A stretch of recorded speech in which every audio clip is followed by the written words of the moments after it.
යමෙක් බුදුන් සරණ ගියා නම්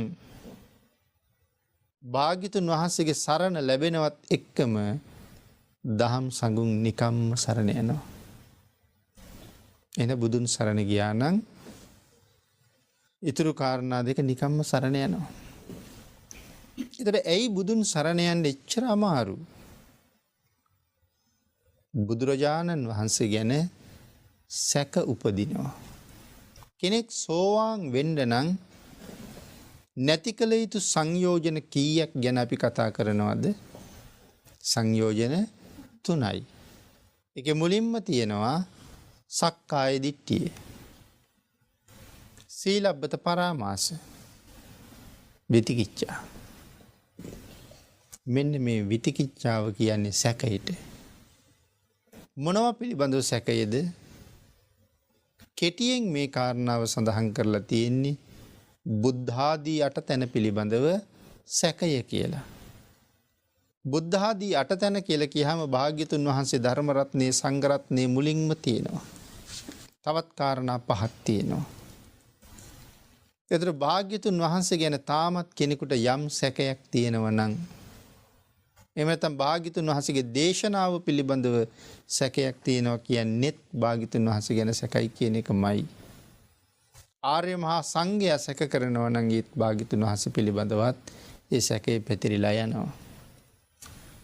එහෙමනම් භාග්‍යතුන් වහන්සේව අබමල් රේණුවකින්වත් සැක නොකර පිළිගන්න අපිට පුළුවන්ද කියන ප්‍රශ්නේ ඉස්සෙල්ලා අහලා බලන්න ඕනේ.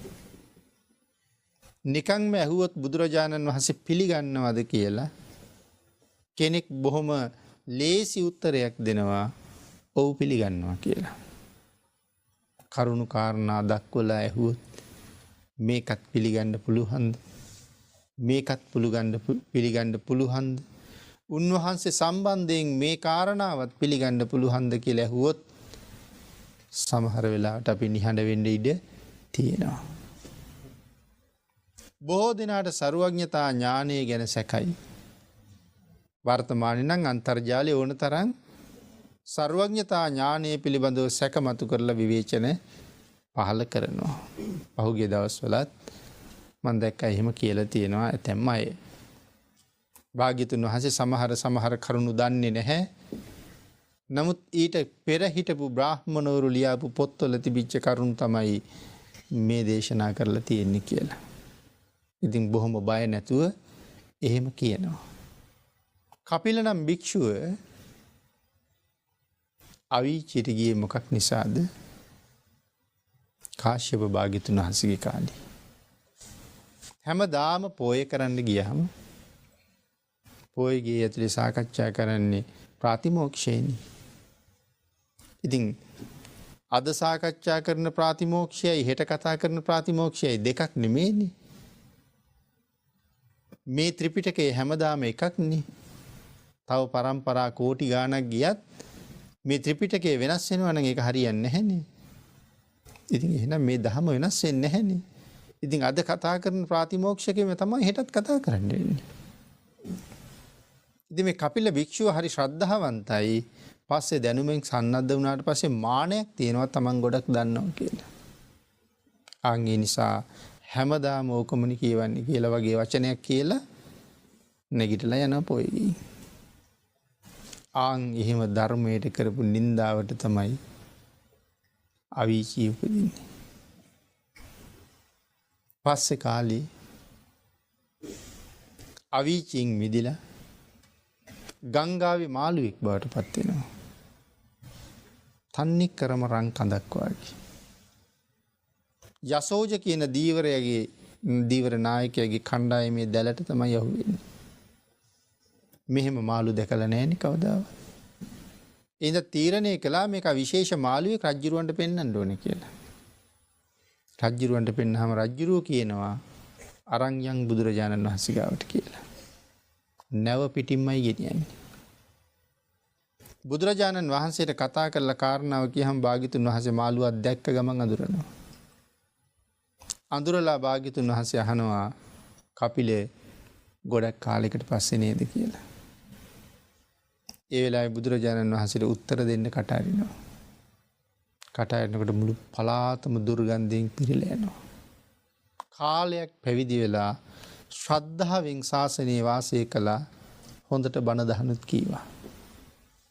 නමුත් තමන් පිටකයේ පිළිබඳ දැනුමින් සන්නද්ධ වෙනකොට තමන්ගේ අදහස් එකතු කර කර කියන්න ගත්තා. ධර්මයට නින්දා කළා. කාලයක් හොඳින් හිටපු නිසා තමයි කායික සංවරය හොඳ හින්දා අච්චර ලස්සනට ඉපදිලා තියෙන්නේ. නමුත් මේ මුඛයෙන්ම තමයි ධර්මයට නින්දා කළේ පලාතම දුර්ගන්ධයි කටහඬනකොට. ඉතින් භාග්‍යතුන් වහන්සේ අහනවා කපිල ගොඩක් කාලයකට පස්සේ නේද? කොහේ ඉඳලා දාවේ කපිල කියලා අහනවා. ස්වාමීනි අවීචියේ ඉඳලා කියලා කියනවා. කපිල කොහෙද යන්නේ ආයි කියලා අහනවා. ආයෙත් යන්නේ අවීචියටමයි කියලා. ඒ අවීචියේ තියෙන දුක කොයිතරම්ද? නමුත් මොනවා කළත් යන්න තියෙන අවීචියට නැව් බඳේම හිස ගහගෙන මැරිලා ආපහු අවීචිය උපදිනවා. දහමට විරුද්ධව වචනයක් කියාපු බව. ඉතින් මම කියන්නේ ඒකයි මේ කාලෙත් භාග්‍යතුන් වහන්සේගේ ਸਰවඥතා ඥානයට අභියෝග කරන්න ලෑස්ති වෙච්ච අවාසනාවන්තයෝ ඉන්නවා. එහෙනම් ਸਰවඥතා ඥානය වර්තමානයේ සමහරුන්ට පිළිගන්න බෑ. මහා පුරුෂ ලක්ෂණ පිළිගන්න බෑ. ශරීර වර්ණය පිළිගන්න බෑ. කාය ප්‍රමාණය පිළිගන්න බෑ. ශරීර ශක්තිය පිළිගන්න බෑ. මෙන්න මේ වගේ නොයෙක් දේවල් පිළිබඳව බුද්ධ රශ්මිය පිළිගන්නේ නැහැ. භාග්‍යතුන් වහන්සේට පුණ්‍යවන්තයෝ කරපු උපකාර පිළිගන්න ලෑස්ති නැහැ. සිනහ වෙවි විවේචනයට බඳුන් කරන සමහර කරුණු. මං කියන්නේ එක වචනයක් කියලා අර විදිහට නම් එතනින් එහාට අපිට කතා කරන්න තේරෙන්නේ නැහැ. පින්නතුනි අපි මම එකයි කිය අපි භාග්‍යතුන් වහන්සේ පිළිගන්නවා කියලා කීවට කරුණු පෙන්නලා ඇහුවොත් මේකත් පිළිගන්න පුළුවන්ද කියලා. අන්න එතකොට අපිටම සැකයි එහෙම වෙන්න පුළුවන්ද කියලා. මම නිතර කියන කාරණාවක් ශරීර ශක්තිය මිනිස්සු කෝටි 10000ක ශක්තිය පියවි ශරීරයේ තියෙනවා කියලා කියහම කෙනෙකුට විශ්වාස කරන්න පුළුවන්ද? සැක උපදවනවා. එහෙම වෙන්න පුළුවන්ද කියලා. ඒ සැකය දුරු කරගන්න මූලාශ්‍රයක තොරතුරු හොයාගෙන එන්න ඕනේ. එහෙම ශක්තියක් ලැබෙන්න පුළුවන්ද කියලා.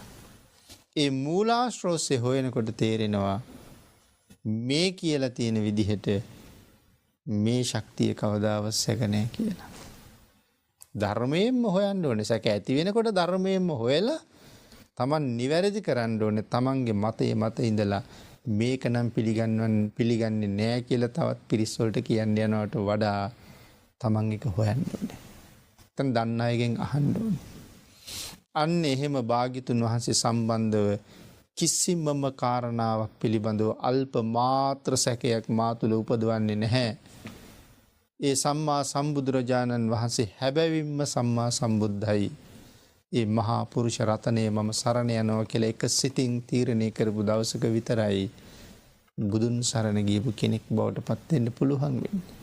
අන්න එදාට තමයි මටත් බෞද්ධයෙක් බවට පත් වෙන්න වෙන්නේ. පින්නතුනි ඒ බෞද්ධකම ලැබීම මත් සතර අපායෙන් මිදෙන්න හේතුවක්.